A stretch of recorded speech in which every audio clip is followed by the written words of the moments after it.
नमस्कार, मेरा नाम है आदर्श सिंह राजपूत। एसएच भारत देखना शुरू कर चुके हैं। इस वक्त हमारे साथ गुड्डू शुक्ला हैं जो जनसुराज पार्टी के अभियान समिति के संयोजक हैं। बातचीत करते हैं। आप देख रहे हैं कि कहीं ना कहीं बिहार में इन दिनों जिस तरह से बीपीएससी वाले मुद्दों पे जंग छिड़ा हुआ है, इसको लेकर बिहार के जो भी अलग अलग राजनीतिक दल है वो कूद पड़े हैं। छींटाकशी जारी है।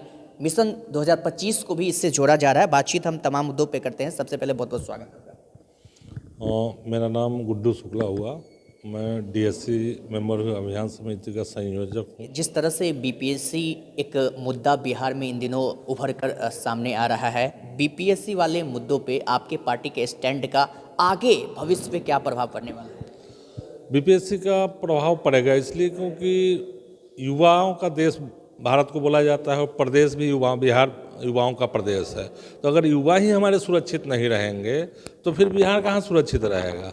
और बीपीएससी मुद्दे पर बोलना इसलिए ज़रूरी था कि दोनों लोग, रूलिंग पार्टी अपोजिशन पार्टी, ये दोनों लोगों ने मिलकर के सीट को बेच दिया पूरा।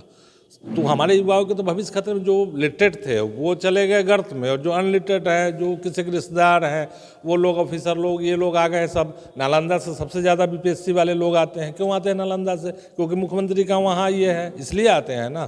तो कहीं ना कहीं ये लोग भ्रष्टाचार कर रहे हैं। सत्ता पक्ष और विपक्ष दोनों, कोई भी आदमी बोलने के लिए तैयार नहीं है। बीजेपी का अपना काम है, बीजेपी आती है इनके साथ मिलकर के, सांसद का सीट 30, उनको 30 सांसद का सीट चाहिए क्योंकि प्रधानमंत्री बनना है नरेंद्र मोदी को। वो 30 सीट लेके चलेगा और बिहार को बेच दिए। स्वराज को कहा जा रहा है बी टीम है। फिर आप जनसुराज को आरोप तो लगेगा जब आप उभरते हैं। आलोचना अगर होती है तो आप समझ लो कि आप तरक्की कर रहे हो। तो हम तरक्की कर रहे हैं, आप करो आलोचना जितना करना है।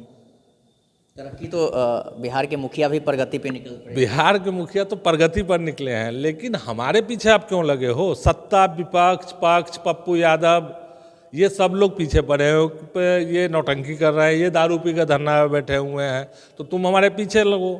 कहा गया है, कहावत है, पप्पू यादव माननीय सांसद हैं, वो पूर्णिया के माननीय लोग हैं। एक कहावत है कि हाथी चले बाजार, कुत्ता भूखे हजार। भौंको तुम, हाथी तो चल चुका है और चलेंगे, अपने चाल में ही चलेंगे।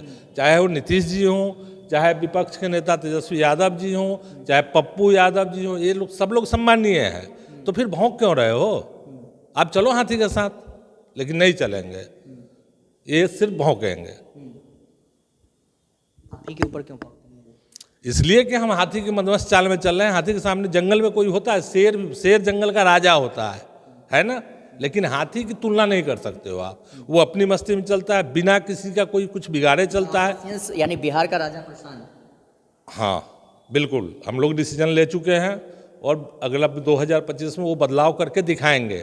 युवा शक्ति ये बदलाव करके दिखाएगी, मातृशक्ति दिखाएगी। परेशान तो है। तीसरा विकल्प बिहार को चाहिए, स्वच्छ, जनता का सुंदर राज, जनसुराज। तो जनसुराज तीसरा विकल्प बिहार के लिए है। ये पूरा प्रकरण को 2025 से आप लोगों का जोड़ा जा रहा है। ये राजनीतिक कटघरा में जनता ही तो फंस रहा है ना। एक तरफ आप देख रहे हैं नेता प्रतिपक्ष माई महीन योजना चला रहे हैं, उसके तहत वो घूम रहे हैं। बिहार के मुखिया प्रगति यात्रा पे घूम रहे हैं, डबल इंजन की सरकार है। और दूसरी तरफ आपके पार्टी के सूत्रधार प्रशांत किशोर युवाओं के लिए लड़ रहे हैं। यानी कि कुल मिला के कैसे आके ये सब, आप संयोजक भी है, कैसे बिहार को कहीं ना कहीं एक ये जो रंग दिया जा रहा है, जातीय रंग, राजनीतिक रंग, युवाओं को एक कटघरे में खड़ा करके कहीं ना कहीं लगातार उस पर प्रहार किया जा रहा है, पीटा जा रहा है, सब क्या मतलब क्या? देखिए मेरे पार्टी का स्टैंड ये है कि मैं डोर टू डोर जा कर के, हम लोग अभियान कमेटी से आते हैं। हमारा काम यह है कि डोर टू डोर जा कर के जो ये 5 किलो अनाज पे बिक रहे हैं लोग, मुर्गा चावल पे बिक रहे हैं, दारू पी के बिक रहे हैं, उनको समझाना है कि आप बिक रहे हो, आप अपनी दुर्दशा तो कर लिए, आप अपने बच्चे को भविष्य मत खराब करो। हम लोगों को आने दो, हम व्यवस्था पर। यही ना कि भविष्य संवारने वाला कौन? भविष्य हम संभालेंगे। 25, 30, 40 साल से देख लिए भविष्य संभालने वाले को। उन्होंने क्या किया? सिर्फ गर्त में धकेला इसको। ये कभी मगध सम्राट हुआ करता था, गौरवशाली इतिहास है बिहार का। क्यों? आधे हिंदुस्तान पे, अब अफगानिस्तान तक मगध साम्राज्य का शासन था। आज कहाँ हैं हम? आज सिर्फ समेट के रह गए। झारखंड भी था, वो भी कट गया, तो बिहार में समेट के रह गए। हम यहाँ से मजदूरी करने जा रहे हैं। बुलेट ट्रेन देखना हो तो गुजरात जाइए, मेट्रो देखना हो तो चले जाइए दिल्ली। बिहार में नहीं देखना है आपको, तो उसको सही करना है, हमारे भविष्य सुरक्षित करना है। हम वापस मगध साम्राज्य बनना चाहते हैं और बनेंगे, इसलिए कि हमारा गौरवशाली अतीत है वो, हम उस सम्मान को पाना चाहते हैं और पाएंगे। तो लड़ेंगे नहीं तो पाएंगे कैसे? आपने तो गर्त में धकेल दिया, बिल्कुल जारी रहेगा जब तक पा नहीं लेते हैं, जब तक मुकाम हासिल नहीं हो जाता है तब तक लड़ाई जारी रहेगा।